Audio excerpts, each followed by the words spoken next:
أفلا يتدبرون القرآن أم على قلوب أقفالها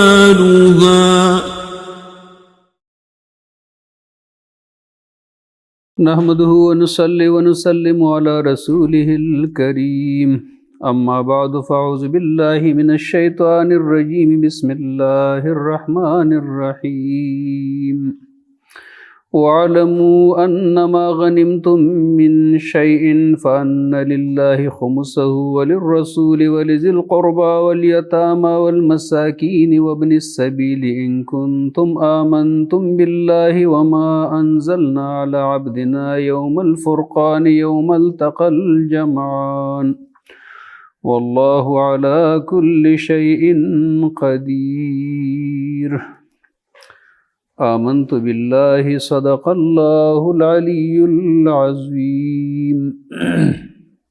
آج کے درس میں ہم انشاءاللہ العزیز 10ویں پارے کی تفسیر کا خلاصہ بیان کریں گے۔ اس کا جو شروع والا حصہ ہے سورہ الانفال کی جو بقیہ آیات ہے اس کے اوپر مشتمل ہے،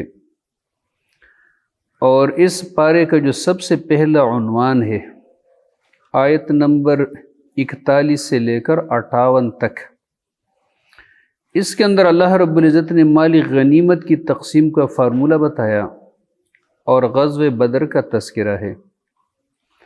سورہ الانفال کے شروع میں اللہ رب العزت نے ارشاد فرمایا کہ مال غنیمت یہ مکمل طور پہ نبی علیہ الصلوۃ والسلام کے اختیار میں ہے کہ جس کو جتنا چاہے دے، جس طرح تقسیم کرے۔ اب یہ 10ویں پارے کی ابتدائی آیات میں اللہ رب العزت نے اس کے اندر خود ایک تحدید فرمائی، حد بندی کی، اور طریقہ یہ بتا دیا کہ مال غنیمت کو 5 حصوں میں تقسیم کیا جائے گا۔ 5واں حصہ اللہ اور اللہ کے رسول کو ملے گا۔ اس کا مقصد یہ ہے کہ اللہ کے رسول کو اس میں مکمل اختیار ہوگا، تو اس میں سے جو باقی 4 حصے ہوں گے وہ غانمین جو جہاد میں لوگوں نے حصہ لیا ہے تو ان کے درمیان تقسیم کیا جائے گا۔ یہ جو 5واں حصہ ہے یہ اللہ کے نبی کو اس زمانے میں ملتا تھا، اسے نبی علیہ السلام اپنے گھر کے اخراجات چلاتے تھے، پھر جو بیت المال میں رکھواتے تھے، پھر جو غریب ہوتے فقراء، اسی طرح کوئی اجتماعی کام ہوتا تھا، کہیں پل بنانا، کہیں راستہ بنانا، کہیں مسجد کی تعمیر، کہیں کوئی گزرگاہ کی تعمیر ہو، تو یہ نبی علیہ الصلوۃ والسلام اس قسم کے مصارف میں اس کو استعمال کرتے تھے۔ اب نبی علیہ الصلوۃ والسلام کے بعد جو بندہ اس منصب اور مسند پہ بیٹھے گا تو اس کے اختیار میں دیا جائے گا، بشرطے کہ ہم لوگ جہاد کریں، قتال کریں۔ تو اس کے بعد پھر غزوہ بدر کا تذکرہ ہے۔ غزوہ بدر یہ رمضان المبارک سن 2 ہجری میں واقع ہوا تھا، اور یہ مدینہ منورہ سے 80 میل کے مسافت پہ، جس کا تذکرہ یہ 90 پارے کے اندر ہو چکا ہے تقریباً تفصیل کے ساتھ، لیکن مزید یہاں پہ اس کا تذکرہ ہوگا اس صورت کے اندر۔ یہ 41 سے لے کر 58 تک یہاں پہ تفصیل کے ساتھ اللہ تبارک و تعالیٰ نے اس کا پھر تذکرہ فرمایا ہے۔ اور دوسرا عنوان جو اس پارے کا ہے، دوسرا عنوان، تو اس کے اندر کفار کا علاج اللہ تبارک و تعالیٰ نے بتا دیا، اور بدر کے قیدیوں کے بارے میں اللہ تبارک و تعالیٰ نے خصوصی احکامات نازل فرمائے۔ علاج کفار کا کیا ہے؟ اللہ رب العزت نے ارشاد فرمایا وَأَعِدُّوا لَهُم مَّا اسْتَطَعْتُم مِّن قُوَّةٍ وَمِن رِّبَاطِ الْخَيْلِ تُرْهِبُونَ بِهِ عَدُوَّ اللَّهِ وَعَدُوَّكُمْ وَآخَرِينَ مِن دُونِهِمْ لَا تَعْلَمُونَهُمْ اللَّهُ يَعْلَمُهُمْ وَمَا تُنْفِقُوا مِن شَيْءٍ فِي سَبِيلِ اللَّهِ يُوَفَّ إِلَيْكُمْ وَأَنْتُمْ لَا تُظْلَمُونَ۔ یہ آیت نمبر 59 سے لے کر 75 تک، جس کی پہلی آیت آیت نمبر 59۔ فرمایا اللہ تبارک و تعالیٰ نے آیت نمبر 60، کافر لوگوں کے مقابلے میں جہاں تک تمہارا بس چلے زیادہ سے زیادہ طاقت، تیار بندے رہنے والے گھوڑے ان کے مقابلے میں تیار رکھو۔ اس کے ذریعے تم اللہ کے دشمنوں کو بھی خوفزدہ کرو گے، اپنے دشمنوں کو بھی، کچھ اور لوگ جن کو تم نہیں جانتے اللہ ان کو جانتا ہے، یعنی آستین کے سانپ جو منافقین ہے۔ جو بھی تم خرچ کرو گے اللہ کے راستے میں، اللہ پورے کا پورا تمہیں لوٹا دے گا، تمہارے ساتھ کسی قسم کا ظلم اور زیادتی نہیں کی جائے گی۔ اگر کافر لوگ مصالحت کرنا چاہے تو ہم بھی مصالحت کریں، قرآن کا حکم ہے، آپ بھی ان کے ساتھ مصالحت کریں۔ اور پھر اللہ تبارک و تعالیٰ نے ارشاد فرمایا کہ مسلمانوں کو اللہ نے اتنی قوت دی ہے کہ اگر 20 مسلمان ثابت قدم ہو 200 پہ غالب آ جائیں گے، یعنی ایک مسلمان 20 کافروں کا مقابلہ کرے گا، 10 کا مقابلہ کرے گا۔ اور پھر اس کے بعد اللہ تبارک و تعالیٰ نے تخفیف کی، تو پھر فرمایا اللہ تبارک و تعالیٰ نے آخر میں 100 مسلمان 200 کافروں کے اوپر غالب آ جائیں گے، اور 1000 مسلمان 2000 پہ غالب آ جائیں گے۔ اس لیے ابھی ہمارا شریعت کا یہ حکم ہے کہ اگر کفار ایک مسلمان کے مقابلے میں 2 ہو تو پھر میدان سے بھاگنا گناہ کبیرہ ہے، اگر زیادہ ہو تو بندہ اپنے بچاؤ کے لیے پھر بھاگ سکتا ہے، اس کی اجازت ہے۔ پھر اس کے بعد غزوہ بدر کے قیدیوں کے حوالے سے، کیونکہ 70 بندے اس میں قیدی بن کے آئے تھے اور بڑے بڑے سردار بھی تھے ان میں، نبی اکرم صلی اللہ علیہ وسلم نے صحابہ کرام رضوان اللہ تعالی علیہم اجمعین سے مشاورت کی، حضرت ابوبکر صدیق سے مشورہ کیا تو انہوں نے فرمایا کہ اپنے ہی لوگ ہیں، ان سے فدیہ لے کے ان کو چھوڑ دیا جائے، نرمی کا معاملہ کیا جائے۔ حضرت عمر فاروق رضی اللہ تعالیٰ عنہ سے جب مشورہ کیا گیا تو انہوں نے اپنے جلالی مزاج کے حساب سے جواب دیا کہ ان کو بالکل نہیں چھوڑنا۔ نبی علیہ السلام کو سے فرمایا کہ آپ بلکہ رشتہ داروں کو قتل کرے، حضرت علی سے کہے کہ عقیل کو مارے، اور اس طرح جس کا بھی رشتہ دار ہے تو جا کے اس کو قتل کرے۔ نبی علیہ السلام کا جو فیصلہ تھا وہ حضرت ابوبکر صدیق رضی اللہ تعالیٰ عنہ کے رائے کے موافق تھا کہ چلو ان لوگوں کے ساتھ احسان کر لیتے، احسان کے بدلے میں ان لوگوں کے دلوں میں نرمی پیدا ہو جائے گی۔ اللہ تبارک و تعالیٰ نے کل والے دن نبی علیہ السلام کے اوپر یہ آیت نازل فرمائی جس کے اندر اللہ نے فدیہ لینے کو ناپسندیدہ عمل قرار دیا، اور یہ آیت ان آیات میں شامل ہے جن کو موافقات عمر کہا جاتا ہے، اور یہ قرآن کے اندر کئی جگہوں پہ علامہ عینی رحمۃ اللہ علیہ نے تقریباً کوئی 8 جگہ ایسی لکھی ہے کہ جو موافقات عمر ہے، یعنی حضرت عمر کی رائے الگ تھی، نبی علیہ السلام کی رائے الگ تھی، یا نبی علیہ السلام کی اپنی کوئی رائے نہیں تھی، لیکن حضرت عمر نے ایک رائے کا اظہار کیا اور اللہ نے اس کے اوپر قرآن نازل فرمایا۔ جیسے نبی علیہ السلام سے کہا کہ ازواج مطہرات کو پردہ کرو، جب تک پردے کا حکم نہیں تھا، تو پردے کا حکم بھی موافقات عمر میں سے ہے۔ جس طرح ہم مقام ابراہیم پہ 2 رکعت نماز پڑھتے ہیں تو یہ بھی موافقات عمر میں سے۔ حضرت عمر نے نبی علیہ السلام سے کہا تھا کہ اس کو ہم مصلی نہ بنائیں، تو قرآن میں اللہ نے حکم نازل فرمائے وَاتَّخِذُوا مِن مقام ابراہیم مصلی، تو یہ بھی موافقات عمر میں سے ہے۔ تو حضرت ابن عباس فرماتے ہیں جب اگلا دن تھا تو کہتے ہیں نبی علیہ السلام ابوبکر صدیق دونوں بیٹھ کے رو رہے تھے، تو کہتے ہم نے پوچھا اللہ کے نبی صلی اللہ علیہ وسلم سے کہ کس بات پہ روتے ہو آپ اور آپ کا ساتھی؟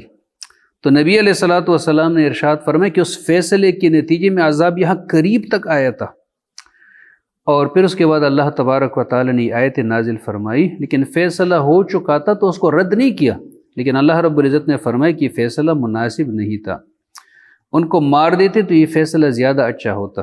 بہرحال فدیہ ان لوگوں کے اوپر رکھا گیا، اس کی رقم 100 اوقیہ تھی، ایک بندے کے ذمہ 100 اوقیہ، ایک اوقیہ 40 درہم کے برابر۔ حضرت عباس پہ جو بھی اس لڑائی کے اس قیدیوں میں تھے، نبی علیہ السلام کے چچا تھے، تو اس کو نبی علیہ السلام نے کہا کہ اپنا بھی دے دو، عقیل کا بھی دے دو، 1-2 بندے اور اس کے رشتہ دار تھے، کہا ان کا بھی دے دو۔ تو وہ فطرتاً تھوڑے سے بخیل تھے، تو اس نے کہا ہمارے پاس تو کچھ نہیں ہے، میں کس کا فدیہ دوں گا؟ نبی علیہ السلام نے اس سے فرمایا کہ مجھے پتہ ہے آپ نے اور میری چچی نے جو گھر کے صحن میں پیسے دفن کیے اور دفنائے ہیں تو وہاں سے نکال کے دے دو۔ اس نے کہا آپ کو کیسے پتہ چلا؟ تو اس وقت سے اس کے دل میں ایمان بیٹھ گیا تھا، پھر یہ واپس جا کے مسلمان بھی ہوا تھا، اور خفیہ ایمان کے ساتھ مکہ مکرمہ کے اندر یہ رہ رہے تھے۔ بعد میں انہوں نے پھر اپنے ایمان کا اظہار کیا۔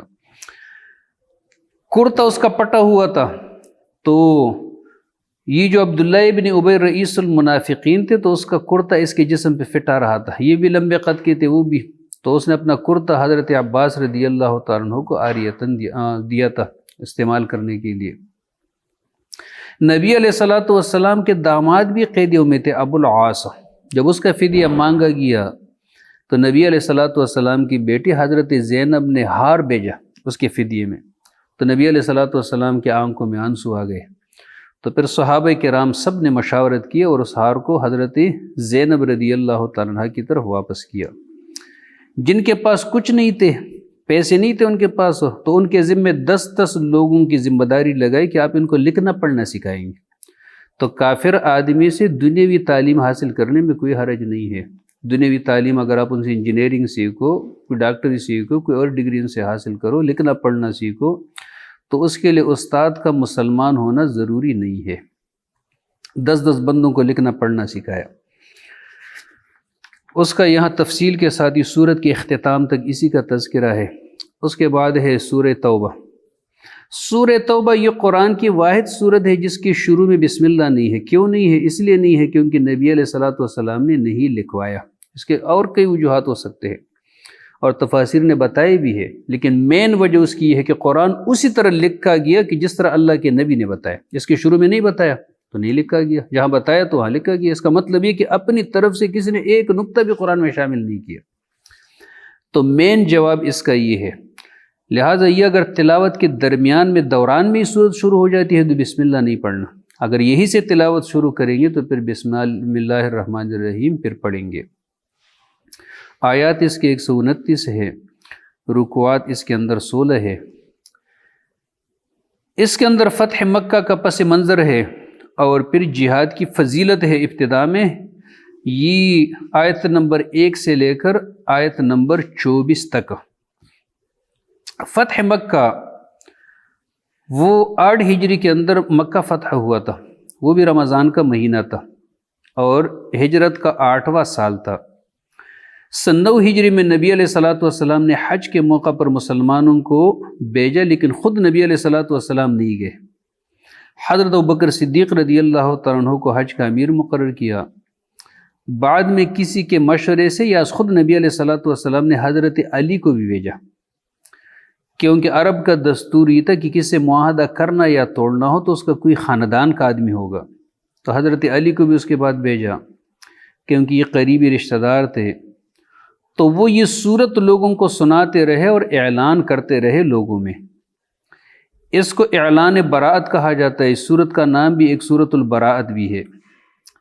اس کے دفعات یہ تھے، 4 دفعات کا اعلان ان لوگوں نے 9 ہجری میں کیا، پھر 10 میں نبی علیہ السلام خود حج پہ گئے جس کو حجۃ الوداع کہلاتا ہے۔ اعلان کا پہلا نقطہ یہ تھا کہ کوئی ننگا طواف نہ کرے، بس یہ پابندی ہو گئی، اس سے پہلے لوگ برے نہ ہو کے طواف کرتے تھے۔ دوسرا نقطہ یہ تھا کہ جن کافروں کے ساتھ آپ صلی اللہ علیہ وسلم کا معاہدہ ہے وہ وقت مقررہ تک برقرار رہے گا۔ تیسرا، جن کے ساتھ کوئی معاہدہ نہیں ہے تو ان کے لیے 4 ماہ کی مہلت ہے، یا وہ اسلام لے آئے ان کے لیے جنت ہے، اور یا یہاں سے چلے جائے، مکہ خالی کرے۔ نمبر 4 چوتھا نقطہ اعلان برات کا یہ تھا کہ اس سال کے بعد مسلمان اور مشرک حج میں جمع نہیں ہوں گے، لہٰذا کوئی مشرک اس سال کے بعد حج بھی نہیں آئے گا۔ اس کا یہاں یہ تفصیلی تذکرہ یہاں پہ اس کا ہے۔ اور اس کے بعد جو اس کا دوسرا موضوع ہے اور اس پارے کا چوتھا موضوع ہے تو غزوہ حنین، یہ آیت نمبر 25 سے لے کر آیت نمبر 29 تک اس کا تذکرہ ہے۔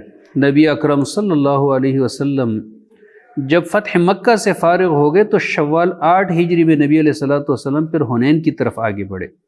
حنین کی طرف وہاں جو قبیلے رہتے تھے تو حوازن ان لوگوں کا نام تھا، حوازن کے قبیلے وہاں رہتے تھے۔ ان لوگوں نے بڑی تیاری کی، 8000 کی تعداد میں وہ لوگ مال مویشیوں سمیت نکلے تھے، بچوں سمیت نکلے تھے کہ ہم نے واپس نہیں جانا ہے، ہم نے مقابلہ کرنا ہے۔ حوازن کی قیادت جو تھی وہ مالک ابن عوف کر رہے تھے حوازن، اور ثقیف کی قیادت کنانہ ابن عبد کر رہے تھے۔ 2 قبیلے تھے، حوازن اور ثقیف۔ اوتاس میں ان لوگوں نے پڑاؤ ڈالا، نبی علیہ الصلوۃ والسلام کے پاس پہلی دفعہ بڑی تعداد میں صحابہ کرام موجود تھے۔ نبی علیہ الصلوۃ والسلام کے پاس جو افراد تھے تقریباً 10,000، ایک روایت میں 12,000 افراد تھے۔ اس میں کچھ وہ لوگ تھے کہ جو فتح مکہ کے موقع پہ مسلمان ہو گئے تھے۔ بہرحال نبی علیہ الصلوۃ والسلام کی بھی بڑی تیاری تھی، اور پہلی دفعہ ان کا خیال یہ تھا کہ آج تعداد کی وجہ سے کوئی ہمیں شکست نہیں دے سکے گا۔ اس موقع پہ نبی علیہ الصلوۃ والسلام نے صفوان بھی ساتھ میں گیا تھا جو مسلمان نہیں تھا، اور اس سے 100 یا 400 زرے بھی نبی علیہ السلام نے لیے تھے۔ اس لیے امام ابو حنیفہ رحمۃ اللہ علیہ، امام شافعی، ثوری، اوزاعی، ان کا مسلک یہ ہے کہ کفار سے کفار کے مقابلے میں مدد لینا جائز ہے۔ کفار سے کفار کے مقابلے میں مدد لینا جائز ہے، البتہ کفار سے مسلمانوں کو مروانے کے لیے مدد لے تو یہ شریعت کے اندر سخت حرام اور ناجائز ہے۔ بہرحال یہ جب وہاں پہنچے، اچانک ان لوگوں کے اوپر حملہ ہوا تو یہ لوگ سب منتشر ہو گئے۔ نبی علیہ الصلوۃ والسلام کے پاس گنتی کے چند صحابہ کرام رہے، اور نبی علیہ الصلوۃ والسلام، بخاری کی حدیث ہے، نبی علیہ الصلوۃ والسلام سارے لوگوں میں سب سے خوبصورت بھی تھے، سب سے بڑے سخی بھی تھے، اور نبی علیہ الصلوۃ والسلام سب سے بڑے بہادر بھی تھے۔ تو نبی علیہ السلام اپنی تلوار کو لہراتے رہے اور فرماتے رہے، انا النبی لا کذب انا ابن عبد المطلب، میں پیغمبر ہوں، اس میں جھوٹ نہیں ہے، اور میں عبد المطلب کے نسل سے تعلق رکھتا ہوں۔ باری حنین کا تھا، پھر اس کے بعد صحابہ کرام پھر سے اکٹھے ہو گئے، اور پھر اللہ تبارک و تعالیٰ نے ان کو فتح دی۔ پانچوں موضوع اس پارے کے یہود و نصارہ کی بد اعتقادی کا تذکرہ ہے۔ یہ آیت نمبر 30 سے لے کر 37 تک ان لوگوں کا اللہ تبارک و تعالیٰ نے تذکرہ فرمایا ہے کہ یہود کہتے ہیں کہ عزیر علیہ السلام اللہ کا بیٹا ہے، عیسائی کہتے ہیں کہ مسیح عیسیٰ ابن مریم اللہ تبارک و تعالیٰ کا بیٹا ہے۔ یہ ان لوگوں کے خود ساختہ عقائد ہے، اس پہ اللہ تبارک و تعالیٰ نے کوئی دلیل نازل نہیں فرمائی، اور پھر فرمایا یہ لوگ چاہتے کہ اللہ کے دین کو بجھا دی سب مل کے۔ اللہ تبارک و تعالیٰ اپنی روشنی کو مکمل کیے بغیر ماننے والا نہیں، اگرچہ کافروں کو کتنا ہی سخت ناگوار کیوں نہ گزرے۔ پھر اللہ نے پیغمبر کی بعثت کا مقصد بتایا، اللہ نے اپنے پیغمبر کو ہدایت اور ایک سچا نظام، حق نظام دیا تاکہ اس کو دنیا کے سارے نظاموں پہ غالب کرے، چاہے مشرکوں کو یہ کتنا ہی سخت ناگوار کیوں نہ گزرے۔ پھر یہودیوں کی، عیسائیوں کی، ان کے علماء کی، ان کے احبار کی خرابی، جو ان کے مذہبی پیشوا تھے، ان کی خرابی بیان کی کہ وہ حرام خوری سے خود بھی پرہیز نہیں کرتے تھے، لوگوں کو بھی ناجائز راستے دکھاتے تھے۔ چھٹا جو موضوع ہے اس پارے کا وہ آیت نمبر 38 سے لے کر 59 تک ہے۔ اس میں فضیلت اور جہاد کی ترغیب ہے۔ اللہ رب العزت نے ارشاد فرمایا، کیا ہوا جب تم سے کہا جاتا ہے کہ راہ خدا میں نکل جاؤ، زمین کے ساتھ چمٹ جاتے ہو؟ کیا دنیا کو آخرت کے مقابلے میں تم نے ترجیح دی، جبکہ دنیا کا سر و سامان آخرت کے مقابلے میں بہت تھوڑا نکلے گا۔ اگر تم نہیں نکلو گے راہ خدا میں جہاد کے لیے، اللہ تمہیں دردناک عذاب دے گا۔ یہ ذلت ہمارے اوپر اس لیے جو ہم نے جہاد کو چھوڑا ہے۔ اللہ تمہاری جگہ دوسرے لوگوں کو لائے گا، تم اللہ کا کچھ بھی نہیں بگاڑ سکتے، اللہ ہر چیز پہ قادر ہے۔ اگر تم مدد نہیں کرو گے اس پیغمبر کی تو اللہ نے اس وقت بھی اپنے نبی کی مدد فرمائی تھی جب کفار نے ان کو گھر سے نکالا، جب وہ دو میں سے دوسرے تھے، دوسرے صدیق اکبر تھے، جب دونوں غار میں تھے، غار ثور میں، اور جب اپنے صاحب سے کہہ رہے تھے کہ ڈرو نہیں، اللہ ہمارے ساتھ ہے۔ اللہ نے ان کے اوپر سکینت نازل فرمائی، ایسے لشکر سے اللہ نے مدد کی ان کی کہ جو تمہیں نظر نہیں آ رہا تھا۔ اللہ تبارک و تعالیٰ نے کافروں کا بول نیچا کیا، اور اللہ کا بول تو اونچا ہی ہے۔ اللہ غالب اور حکمت والا ہے۔ نکلو اللہ کے راستے میں، ہلکے ہو یا بوجھل، اس کے کئی تفاسیر ہیں، 10 تفسیر ہے اس کے۔ ہلکے ابو جہل سے کیا مراد ہے؟ ایک تفسیر اس کا جوان بھی نکلے، بوڑھا بھی نکلے، مالدار بھی نکلے، غریب بھی نکلے۔ وجاہدوا باموالکم، اپنے مال و جان سے راہ خدا میں جہاد کرو، یہ تمہارے حق میں بہت بہتر ہے اگر تم جانو۔ یہ جہاد کے حوالے سے کلیدی آیات ہے، ترغیب ہے۔ پھر اس کے بعد اس سورت کا اس پارے کا جو 7واں موضوع ہے، وجوبی صدقات کے مصارف۔ وجوبی صدقات کس کس کو دینا جائز ہے؟ وجوبی صدقات میں زکوٰۃ بھی ہے، فطرہ بھی ہے، فدیہ بھی ہے، کفارے کی رقم بھی ہے، اور اس کے اندر نظر کی رقم بھی ہے۔ تو اللہ رب العزت نے اس کے مصارف بتا دیے، فقراء، مساکین والعاملین علیہ، جو حکومت کی طرف سے اس پہ نوکر ہو، جن لوگوں کی تالیف قلب مطلوب ہو گردنیں چھڑانے میں، قرض داروں کو فی سبیل اللہ راہ خدا میں، تمام وہ تحریکیں جو اللہ کے دین کی سربلندی کے لیے قائم کی گئی ہو وہ اس میں شامل ہے۔ وابن السبیل مسافروں کو یہ اللہ تبارک و تعالی کی طرف سے فریضہ ہے تمہارے اوپر، اللہ جاننے والا اور حکمت والا ہے۔ پھر اس کے بعد اس پارے کا جو 8واں عنوان ہے منافقین کے احوال، 61 سے لے کر 93 تک اللہ تبارک و تعالی نے منافقوں کی خوب کلاس لی۔ فرمایا کچھ لوگ اللہ کے نبی کو تکلیف دیتے ہیں، طرح طرح کے الزامات اللہ رب العزت کے نبی کے اوپر لگاتے ہیں، اور پھر جب بات کھل جاتی ہے تو قسم اٹھاتے ہیں کہ نہیں ہم نے تو کسی ایسی غلط بات نہیں کی۔ پھر فرمایا منافقوں کی سب سے بڑی نشانی ایک دوسرے کے دوست ہوتے ہیں، یہ امر بالمنکر کرتے ہیں اور نہی عن المعروف کرتے ہیں، اپنے ہاتھوں کو خرچ کرنے سے روکتے ہیں۔